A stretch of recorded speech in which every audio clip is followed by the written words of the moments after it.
আসসালামু আলাইকুম প্রিয় বাংলাদেশ। অনেক আনন্দের আজকে আমাদের এই দিনটি। কারণ হচ্ছে আমরা সেই সুদূর বাংলাদেশ থেকে সিঙ্গাপুর এসেছিলাম। আমাদের ১৮ জন শিক্ষার্থী পুরো পরিবার সহ আমরা প্রায় ৫০ জনের কাছাকাছি মানুষ আমরা সিঙ্গাপুরে এসেছিলাম।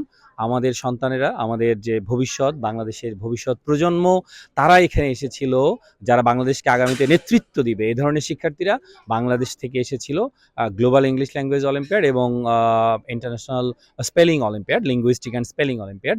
এই দুটি অলিম্পিয়াডে আমাদের শিক্ষার্থীরা অসাধারণ পারফরম্যান্স করেছে। আমার পাশে ২ জন শিক্ষক আছে। আসলে শিক্ষকরা জাতির কাণ্ডারি। শিক্ষকরা জাতি গঠনে তাদের যে ভূমিকা আসলে আমরা তাদের ভূমিকার কথা কিন্তু আমরা কখনো কোথাও বলার সুযোগ পাই না। আমার এটাও একটা স্বপ্ন আছে যে যারা শিক্ষকতায় পেশা আছে তাদের যে অবদান সেটা গোপনই থেকে যায়। সেই সে আমরা ২ জনের কাছ থেকে ২ জন শিক্ষকের কাছ থেকে আমরা তাদের অনুমতি নিব। তো প্রথমেই আমি যাচ্ছি গণিতের অনেক জনপ্রিয় একজন শিক্ষক। তার কাছ থেকে গণিতের মানুষ তো গণিত নিয়ে কিন্তু আজকে ছিল ইংরেজি। তার মেয়ে ইংরেজিতে অনেক ভালো করেছে। আমি মনে করি যে গণিতে কিভাবে বাংলাদেশ এগিয়ে যেতে পারে সেই বিষয়টাও সামনে নিয়ে আসবেন। সাথে আপনার অনুভূতিটা কেমন লাগলো? আপনার বাচ্চা পুরস্কার পেয়েছে। কেমন লাগলো আপনার? ধন্যবাদ তানভীর ভাই। প্রথমে আমি আপনাকে ধন্যবাদ জানাই এরকম global English language of south east south east এশিয়ার মতো একটা প্ল্যাটফর্মে আপনি আমাদেরকে পরিচয় করিয়ে দিয়েছেন। তো আপনি যে এই সুযোগটা আমাদেরকে করে দিয়েছেন এই জন্য আপনাকে প্রথমেই ধন্যবাদ। এই কম্পিটিশনের মাধ্যমে বাংলাদেশি স্টুডেন্টরা যে আসলে কতটা ট্যালেন্টেড এটারও একটা কিন্তু প্রতিফলন দেখা গেছে। আসলে ধন্যবাদ আপনাদেরকে। আমি জাস্ট চেষ্টা করেছি আপনাদেরকে এখানে তথ্যটা দেওয়ার জন্য, সাথে এসে একটু সহযোগিতা করার জন্য। ভাই কম্পিউটার সায়েন্স নিয়ে আছে এবং কম্পিউটার সায়েন্স, কম্পিউটার কিন্তু আমরা টেকনোলজিতে আমরা অনেক পিছিয়ে আছি। এই ধরনের টেকনোলজির কিন্তু অনেক অলিম্পিয়াড আছে, কোডিং আছে, রোবোটিক্স আছে। আপনার বিষয়টা আরো যেহেতু সরাসরি দেখলেন বাংলাদেশের শিক্ষার্থী কিভাবে আরো বেশি আমরা উন্নত বিশ্বের সাথে তাল মিলিয়ে চলতে পারি। আসসালামু আলাইকুম।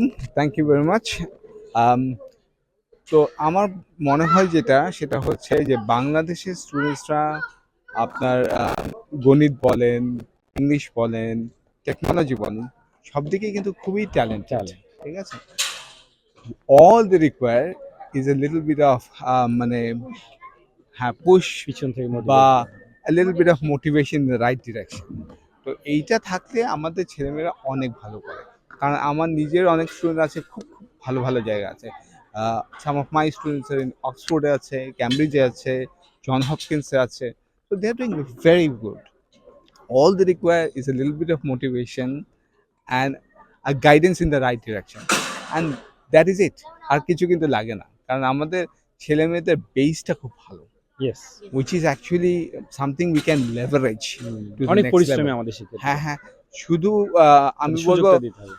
পরিশ্রমী না, তাদের আসলে বেসিক যেই একটা ফাউন্ডেশন থাকে, আমি দেখেছি অনেক বাইরের দেশে আসলে বেসিক ফাউন্ডেশন দুর্বলতা থাকে। হ্যাঁ, বাংলাদেশের ছেলেমেয়েদের কিন্তু এই জিনিসটা ভালো আছে। they require a little guidance in the right direction. আমার মনে হয় that is enough for us. Thank you so much. Thank you আপনাদের দুজনকে অসাধারণ বলার জন্য।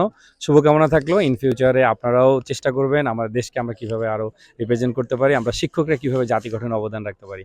সবাইকে ধন্যবাদ। আসসালামু আলাইকুম।